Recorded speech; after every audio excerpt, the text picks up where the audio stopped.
night માં જતા રહ્યો ઠંડી વધારો એટલે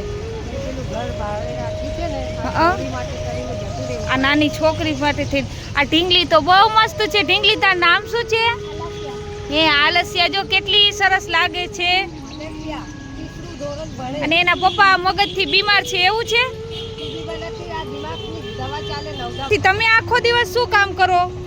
મને કોઈ બી બોલાવે તો જતી રહું કામ કરવાની તો પછી આના લુગડા એટલા ઢગલા થઈ ગયા મારા થઈ ગયા કે અમે અહીં હેડપંપથી પાણી લાવીએ તો પેલા ભાઈ આપી દે નળનું પાણી બધું ભરી મૂકું માટલા ને એવું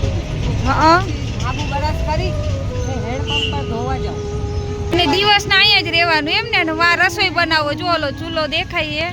ઝૂમ કરું જો અહીંયા માસી રસોઈ બનાવે અને આખો દિવસ અહીંયા રહીએ છીએ તે મેં માસીને કીધું એક આ નાની ઢીંગલી હે તો ધાબળો એક આપી દીધો હે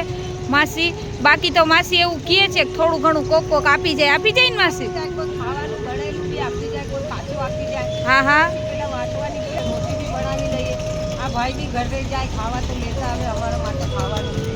સારું સારું એ ભાઈ એટલી સેવા કરે ને સારું હો ભાઈ કરજો હેલ્પ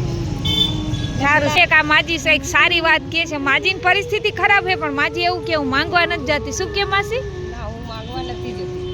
મને કોઈ બોલાવે ને આપે તો હું લઈ લઉં નહીં તો હું તો માંગવા જો આ એક માજીની મને ઘણી સારી વાત ગમી આ માજી એવું કહે છે કે હું માંગવા નથી જતી મને કોઈ કામ આપે ને તો હું કામ કરવા જાઉં છું ને આ વાત ઘણી સારી મને ગમી માજીની કે ગમે અહીંયા કામ કરી લેવાનું માંગવા કરતાં 50-60 રૂપિયા જે મળે ને એ મળી અને મહેનતનું ખાવું એ વધુ સારું કહેવાય તો માસીની એક વાતે મને ગમી સારું હાલો આવજો હો માસી જય શ્રી કૃષ્ણ પણ મારી વાત સાંભળો હા 10 રૂપિયાનો લોટ લાવું ઘઉંનો હા એમાં 4-5 રોટલી થઈ જાય હવે આ તો સ્કૂલ જાય તો એક ટાઈમ તઈ ખાઈ આવે ને તો અમે ખાઈ હા ને કઈ સબ્જી વાળો એક આવે છે બિચારો ખૂબ આલે માલિક